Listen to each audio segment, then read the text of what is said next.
It's a little bit more each paycheck, but it's better than making what I'm making now. I'm pretty sure that someone who was making $9 or $10 an hour and now is going to make $11.50 an hour isn't going to all of a sudden decide to stop going to Walmart and McDonald's and Burger King for hamburgers and towels and sheets.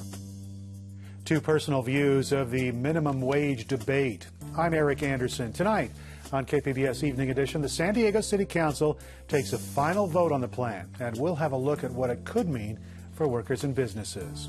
We'll also look at the new rules the city is considering to make taxi cabs safer for passengers. I'm Peggy Pico. Also coming up, San Diego moves forward on its plan for zero waste. What garbage disposal could look like under the new plan, and what the city wants you to do now to prepare. Plus, do you love it or hate it? We'll take a look at the annual Orchids and Onions Awards for the best and worst buildings, landscape, interior design, and more. How you can weigh in. And we'll tell you about a smartphone app that can help save lives. KPBS Evening Edition starts now.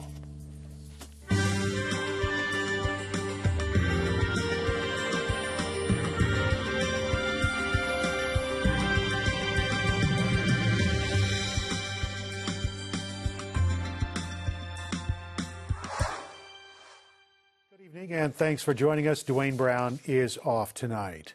San Diego Mayor Kevin Faulconer says he will veto a raise in the minimum wage, but it's mostly a symbolic action. Today, City Council approved the increase by a veto-proof 6-3 majority. The minimum wage will go up to $11.50 an hour by 2017.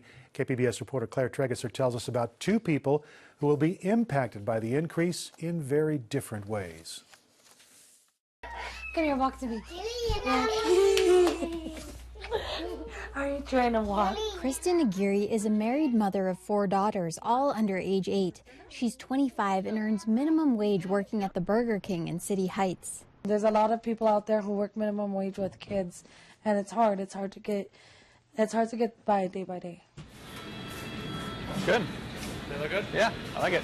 Awesome. Matt Gordon is owner of 3 restaurants, including Urban Solace in North Park. He has 54 San Diego employees who earn minimum wage plus tips. His other employees earn more than the minimum wage. I'm fully in favor of the state raising minimum wage and possibly even some of what's happening in San Diego specifically. But again, we don't pay people that amount to begin with. Neither of these people are politicians, but both have been following politics closely in the last few months. And now both of their lives have been changed by the City Council's decision to raise the minimum wage to $11.50 an hour in 2017. Right now, California minimum wage is $9 an hour. Aguirre's pay will go up 75 cents an hour at the end of this year. Patty cake, baker's man. She's only scheduled to work part-time, so her monthly pay will crawl from $500 to $540 a month. It's a start. It's a little bit more each paycheck, but it's better than making what I'm making now.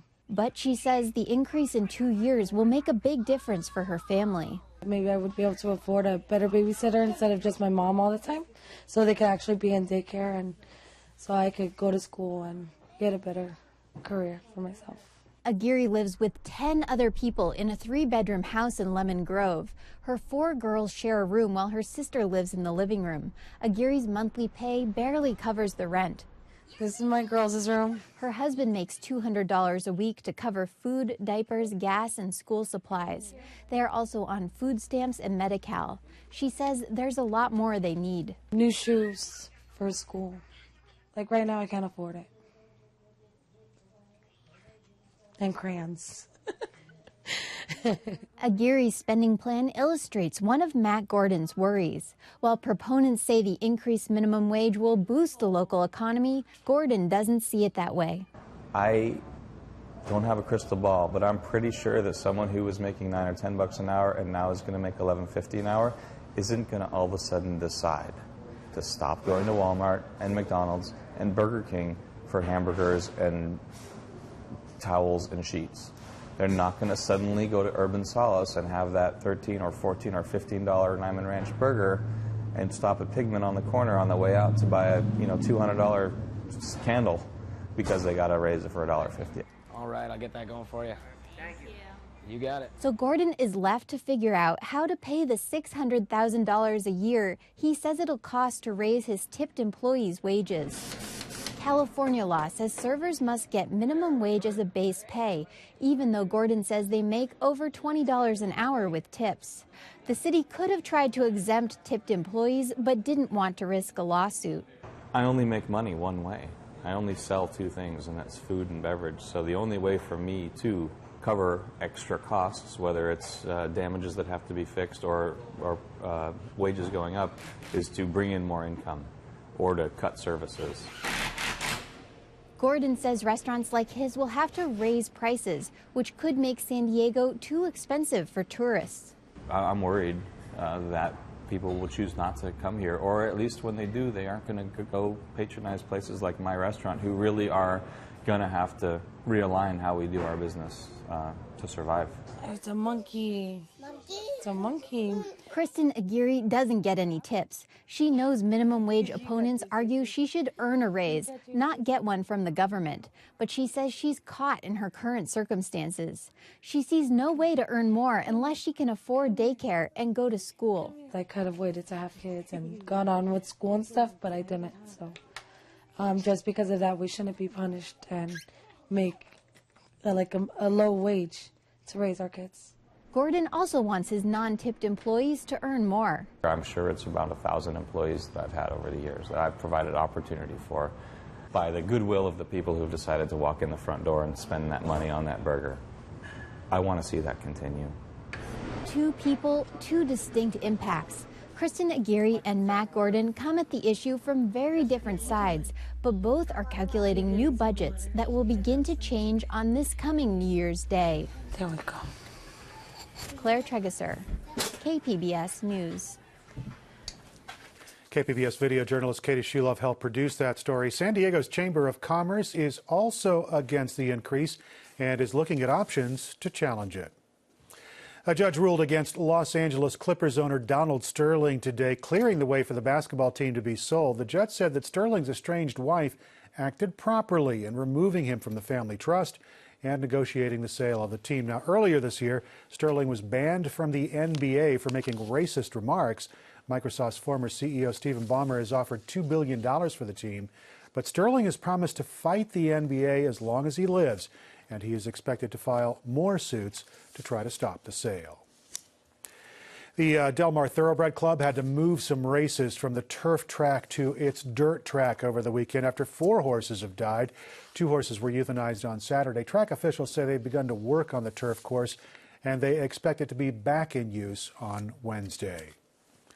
A man accused of child molestation in Coronado was killed today in a shootout with New York City police.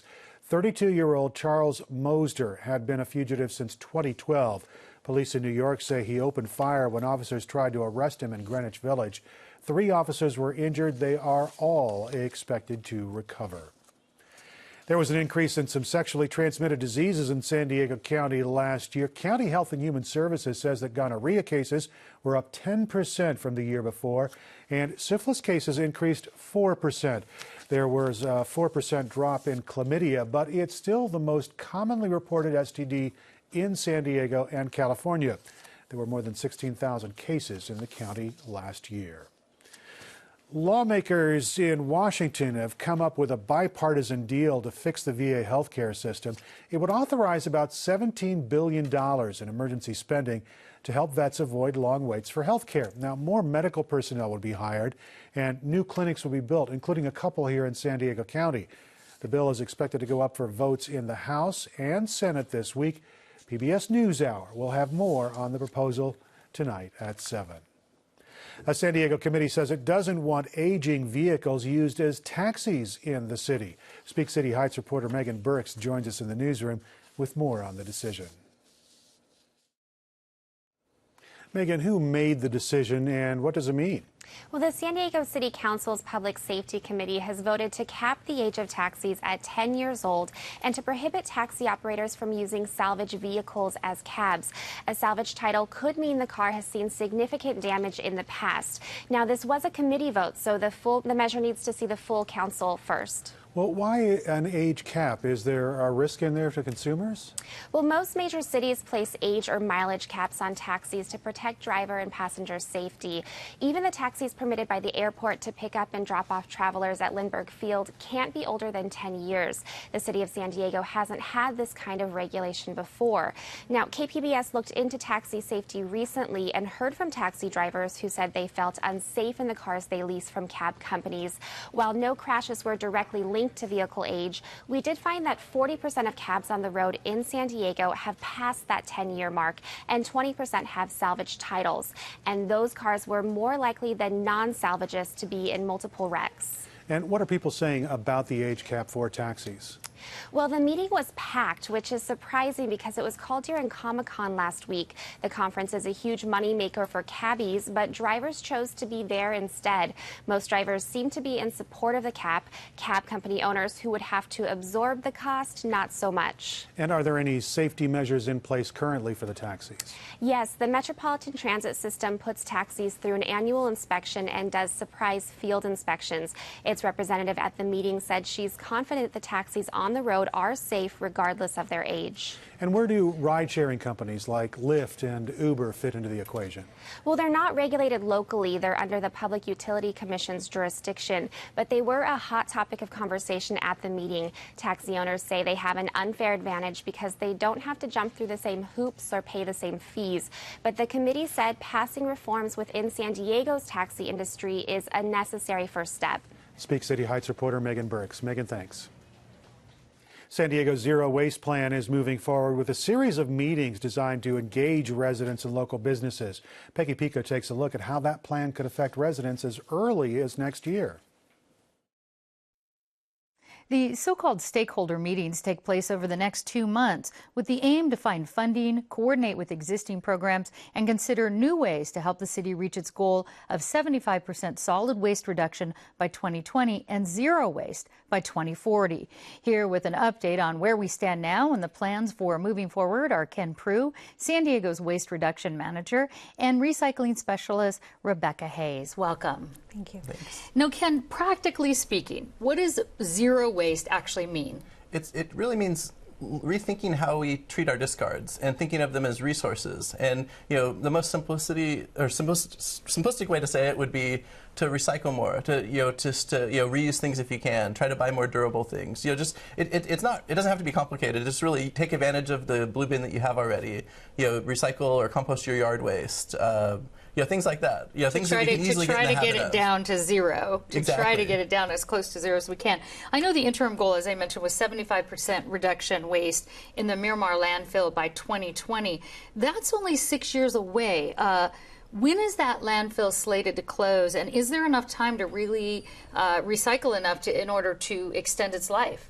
Oh, absolutely. And we just recently pushed the closure date back. So now it's 2025. But ideally, we can keep pushing it back. More and more recycling will push it back further.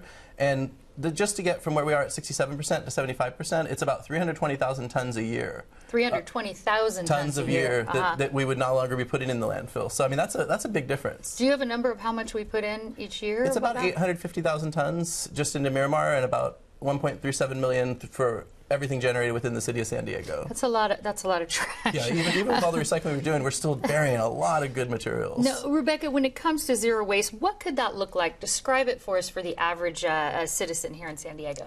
Well, when I think of zero waste, I think of my grandma because she was from the Depression era, and zero waste is just being really resourceful and mindful in your purchasing, mindful in thinking of what you're going to do with something prior to disposing of it. In other words, she would have little jars of cotton balls. Rather than going and buying a plastic container, she would use something that she already had and she would reuse it and repurpose things. So it's really not doing anything necessarily new. We all know how to recycle. We all know how to reuse. People are learning how to compost, and if they don't know how, we have ways for them to learn how to compost. So it's just implementing those kind of practices more. And let's talk about this, Ken, because there's 15 other cities in California that have zero waste plans. Some of them are a little closer to that zero waste than we are. What are they doing that we're not? The green waste comes to mind. Food, I don't know, how do you handle food waste, things like that? Oh yeah, and a lot of times it's, we know that 39% of what's going into our landfill is organic, and about 192,000 tons of that is actually food waste. So we have lots and lots of food waste going there. A lot of the other jurisdictions have more infrastructure in place to handle that food waste, and that's one of the biggest area of opportunity we have is related to getting your food waste and your yard waste out. And one of the things is anaerobic digestion, and so we see definitely a fit with that, where potentially having a facility at Miramar where we could take that material and make energy or fuel, and then also compost. And if you could just briefly answer this, because I know there's certain portions of the city where I live, there is no green waste. You would love to green waste and have this for composting or organic dissolving. So why don't we have that now? Well, we don't have it right now because we don't have the budget for it, partly because the citizens that receive city collection service, they're not paying a direct fee for service like the surrounding cities. So it makes us have other challenges as far as getting the funding to do these programs. And do we know how much this zero waste program, is it too soon to tell how much that might cost the city? Ultimately, it will depend on what makes it into the final plan. And we're looking to make things as equitable as possible, and really, everyone's going to be part of the solution. So we're really trying to so make no it hard numbers yet. Not no hard yet. numbers No, yet. sorry. Rebecca, how will businesses and residents both be impacted by this plan? Will everybody have to participate? Yes, everybody will have to participate to make it work. One of the things they can do is think about implementing like an environmentally preferable purchasing practice when they're purchasing items, to think of, like I said, think of the end of the life of this product. That really helps with businesses and reducing their waste, and the same with residents as well, sort of implementing their own environmental preferably purchasing practices. We call them EP3 practices. All right, well, we have a lot more on our website. Rebecca Hayes and Ken Prue, thanks very much. Oh, Thank you.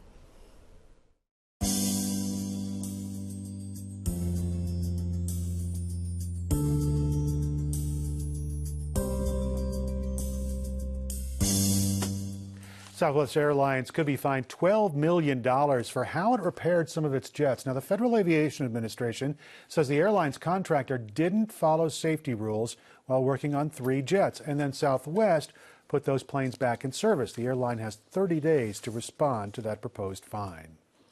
San Diego activists are challenging a state decision to allow a major natural gas-fired power plant project to be built in Otay Mesa. Now, the Protect Our Communities Foundation is taking their challenge of the $1.6 billion Pio Pico power plant project to the appeals court level. They say the region doesn't need the plant's 300 megawatts of power. San Diego City and county officials hope a smartphone application will help save lives when people suffer from sudden cardiac arrest. About 600 municipalities already use the technology to find people who know CPR. Trained bystanders could give life-saving treatment in the minutes before first responders get to the scene if they know about the emergency. Tom Johnson survived sudden cardiac arrest. I died 8 months ago while working out at a gym the day after Thanksgiving. And why do I say that? I say that because I went 8 to 10 minutes without a heartbeat. His wife and an off-duty doctor performed CPR until paramedics arrived 8 minutes later. Johnson says that saved his life. Retired Fire Chief Richard Price helped develop the app 3 years ago. He says it tracks local rescue calls and can alert a person if there's a need for CPR nearby. When you select CPR, it informs Pulse Point that you want to be notified of CPR needed events that are happening nearby. So users just opt into that by checking the box. The app includes information about CPR and the location of automated external defibrillators. And it will show me all the AEDs that are in the community. So you can see here all the AEDs, and you can touch any of these AEDs to get additional information about it. San Diego County Supervisor Ron Roberts says the app will save lives. Sudden cardiac arrest is a leading cause of death in the United States, killing about 1,000 people a day. 1,000 people a day. Worse than any of the wars we're involved with. Health officials say the chance of survival goes down by 10% with every minute that passes after sudden cardiac arrest. San Diego City Council today approved regulations for electronic cigarettes. The two measures restrict the use of e-cigarettes and regulate retail sales. The restrictions are generally similar to those on tobacco products. The County of San Diego approved restrictions of vapor inhalers back in May.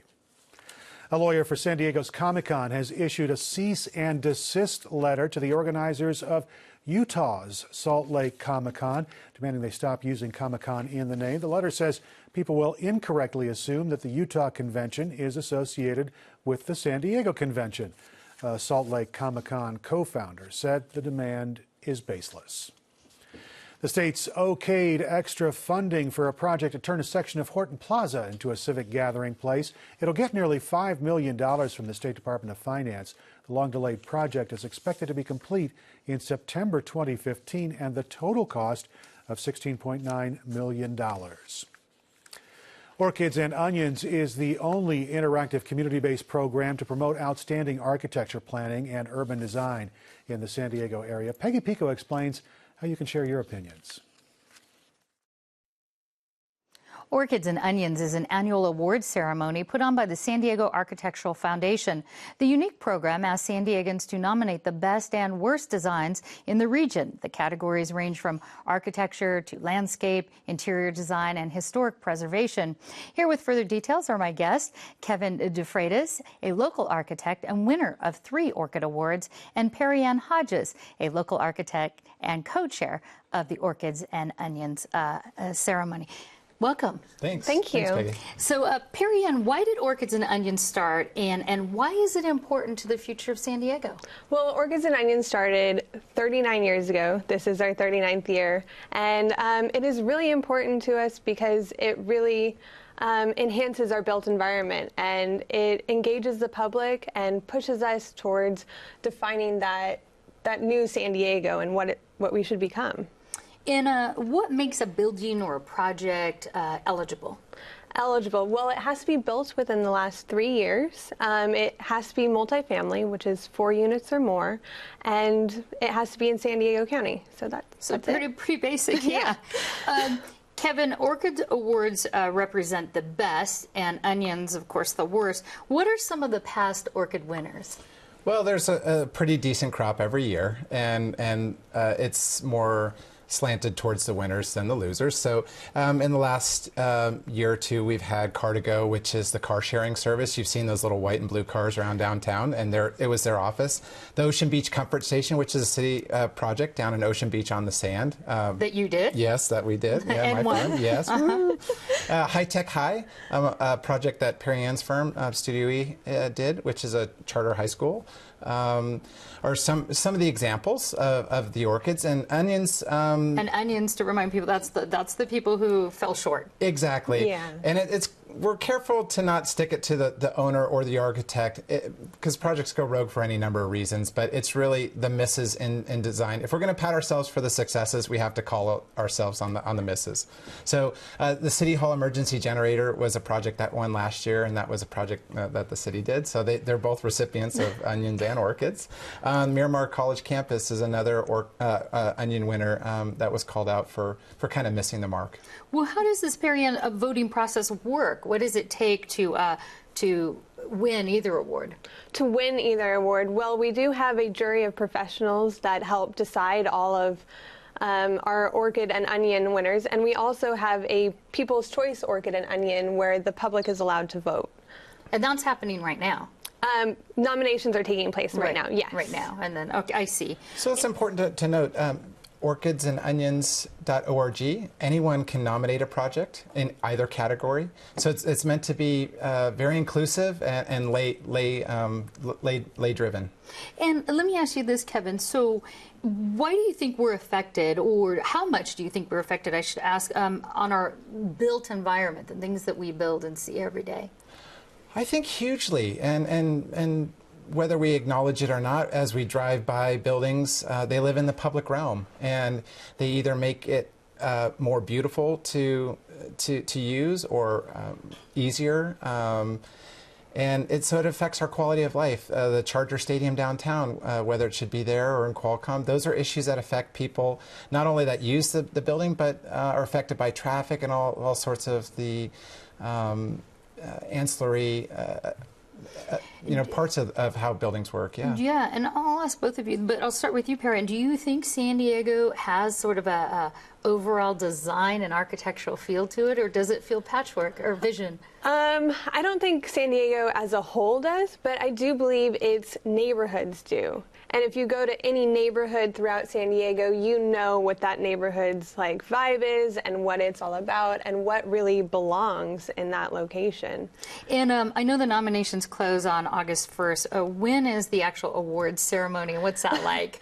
It's October 2nd at the San Diego Air and Space Museum this year. It's a fantastic event. We have snake oil cocktail and home kitchen culture catering. We have Hold It Contemporary Home, bringing in anybody go? Yeah, you just have to buy a ticket. That's all right, there it is. All right, architects Perrin Hodges and Kevin DeFreitas, thank you so much. Thanks, Peggy. Thank you. Now, there is some drier air headed our way, so we've got less of a chance of thunderstorms over the next couple of days. Coastal temperatures going to be in the upper 70s and in the low 80s, upper 80s for the inland valleys, even in the low 90s near the foothills. Now, the mountains may still get some of those thunderstorms. You see the clouds in the afternoon. Temperatures in the 80s to 90s. And if you're looking out toward the desert, some winds expected tomorrow. Temperatures there climbing almost to 110 degrees. Now, of course, you can find tonight's stories on our website, kpbs.org/evening edition. Thanks very much for joining us. Hope you have a great evening.